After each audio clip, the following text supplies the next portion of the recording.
नमस्कार साथियों, मैं doctor Ayush Jain, MS, consultant laparoscopic and general surgeon. सुभटों ने यह समाचार पुष्पोत्तर राजा को दिया कि अतीन्द्र नरेश के पुत्र श्रीकंठ ने आपकी कन्या पद्मा का अपहरण कर लिया है। यह शब्द कर्ण पर पड़ते ही उसने सोचा, श्रीकंठ और अतीन्द्र नरेश को उनकी घृष्टता का दंड देना ही होगा।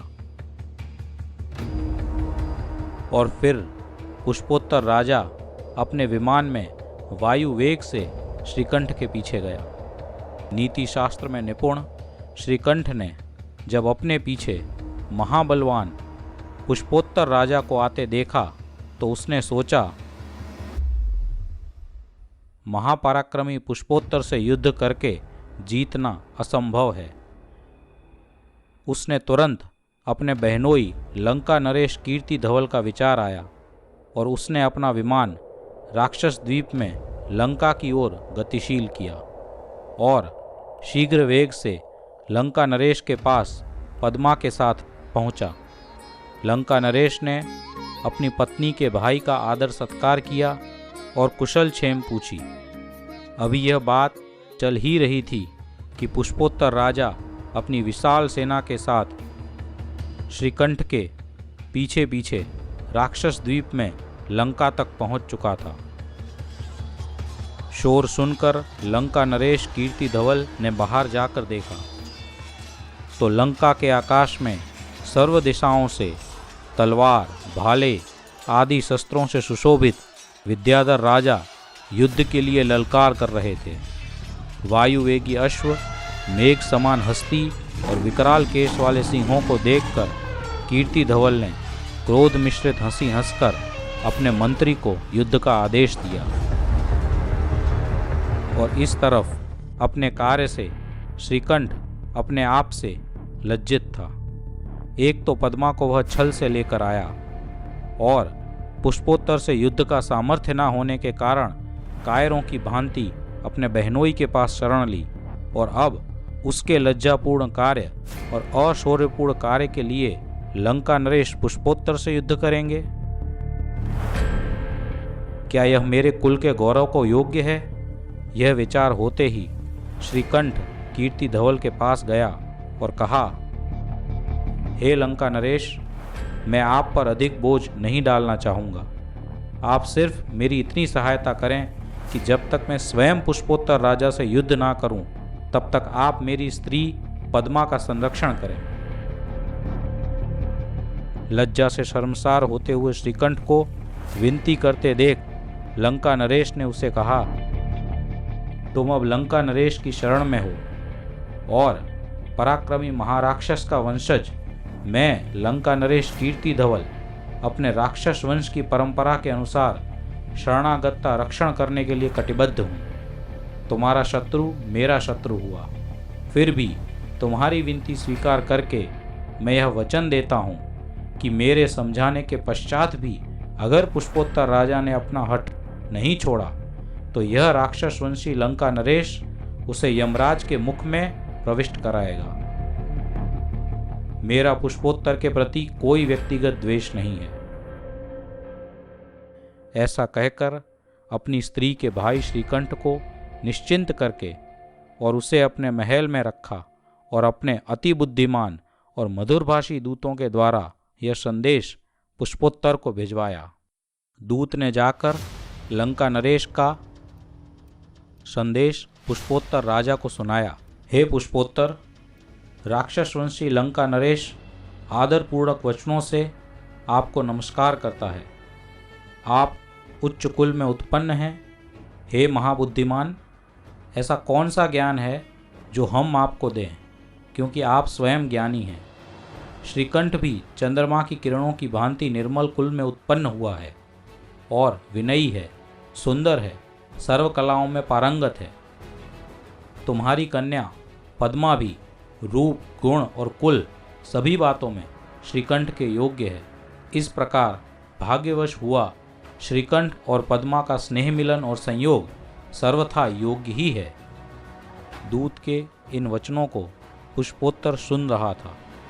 उसी समय पुत्री पद्मा के द्वारा भेजी दूती आकर पुष्पोत्तर से कहने लगी, हे देव, मैं आपकी पुत्री पद्मा आपके चरणों में नमस्कार करती हूँ। मैं लज्जा के कारण आपसे निवेदन करने नहीं आ सकी। हे तात, इस कार्य में श्रीकंठ का तनिक भी दोष नहीं है। कर्मों के प्रभाव से मैंने उसे अपना जानकर प्रेरित किया था और अपनी गौरवशाली कुल की परंपरा के अनुरूप एकदा एक पुरुष पर हृदय आसक्त होने से मैं श्रीकंठ को अपना पति मान चुकी हूँ। अतः श्रीकंठ को छोड़ अन्य कोई भी पुरुष का मेरे त्याग है।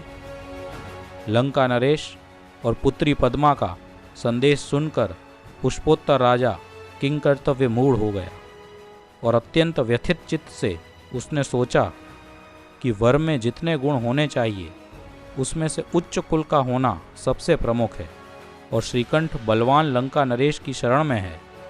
यद्यपि उसका यह अभिमान दूर करने की क्षमता मुझ में है, पर जब मेरी गुणी कन्या को वो वर पसंद है तो इसमें क्या किया जा सकता है। पद्मा जिसे मन से मान चुकी है उसे युद्ध में परास्त करके क्या लाभ। ऐसा चिंतन करके पुष्पोत्तर ने श्रीकंठ और पद्मा के संबंध को मानकर सहमति दी। दूत और दूती ने यह बात जानकर लंका नरेश कीर्ति धवल को बताई। इस प्रकार अपने अभिमान का त्याग कर और परमार्थ को जानकर पुष्पोत्तर स्वस्थान चला गया और दीर्घ दृष्टि रखने वाले लंका नरेश की कुन्हे से एक महायुद्ध होते होते रह गया। इस कथा में श्रोतागण को एक प्रश्न हो सकता है, इस राक्षस वंश और वानर वंश की बातों में कई जगह पर उच्च गोत्र और जाति की बात आती है। यह सुनकर ऐसा लगता है कि भारतवर्ष में जाति प्रथा काफ़ी पहले से चली आ रही है और तब भी लोग ऊंची जाति और नीची जाति के लोगों में बांटा करते थे। अगर आज के मापदंडों से देखें तो लोग कहेंगे कि यह गलत प्रथा थी। व्यक्तियों को नापने का आधार उसकी जाति नहीं परंतु उसके गुण और उसकी काबिलियत होनी चाहिए। क्या इतनी सीधी और सरल बात इन महान राक्षसवंशी और वानरवंशी राजाओं के समझ में नहीं आई? इसका कारण है काल परिवर्तन। वास्तविकता में ऊंचे और पुण्यात्मा जीव यानी कि ऊंचे और पुण्यात्मा आत्मा ही स्वतः अपने आप ऊंचे राजघरानों जैसे परिवार में जन्म लेते थे। जैसे कि आप देखेंगे कि राम, कृष्ण, महावीर ये सारे के सारे जीव उच्च कुल में और उच्च कुल में भी उत्तमोत्तम जगह पर पैदा हुए थे। यह सब के सब राजा के बेटे थे, क्षत्रिय थे। और क्षत्रिय मतलब सिर्फ मारकाट करना नहीं, दया, करुणा, सहनशीलता, विनय, दूरदृष्टि, दानवीरता ये सारे गुणों की खान। अर्थात ऊंचे गुणों वाले पुण्यात्मा जीव ही ऊंची जाति में प्रायः जन्म लेते थे, जबकि शूद्र और कुछ और नीची जातियों में प्रायः ऐसे ही आत्मा जन्म लिया करते थे जो निर्दयी, अविनय, कुशील और ताकतहीन होते थे। और इंसान देख देख कर सीखता है। ऊंची जाति में जन्म लेके मनुष्य अपने आसपास वालों का व्यवहार देखता है और उनसे सीखता है। तो इस प्रकार ऊंची जातियों में स्वतः ऊंचे गुण और नीची जाति में स्वतः नीचे गुण होते थे। हालांकि यह भेद मोटे मोटे तौर पर है, अपवाद और एक्सेप्शन सब जगह होते हैं। लेकिन उस काल में तो ये एक्सेप्शन बहुत कम हुआ करते थे। सतयुग से जैसे जैसे काल कलयुग की तरफ आता है तो प्रजा वर्ण संकर होती जाती है, यानी कि ऊंची और नीची जात के लोगों का मिश्रण शुरू होता है। अब ऊंची जात में भी कुछ ऐसे जीवात्मा जन्म लेते हैं जिनके गुण नीची जाति जैसे होते हैं, यानी कि जन्म से ऊंची जाति लेकिन कर्म से हीन। और इसका उल्टा यानी कि नीची जाति में कई ऐसे लोग जन्म लेते हैं जो बहुत उच्च गुणों वाले होते हैं।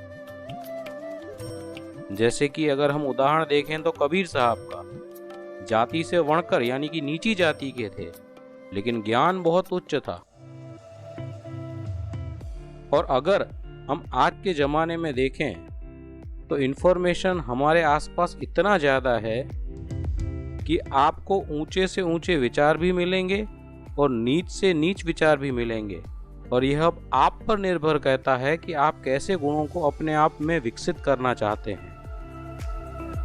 अर्थात आज के संदर्भ में देखें तो गुणों को महत्व दिया जाना चाहिए, ना कि उनके जन्म के कुल या उनकी जाति को।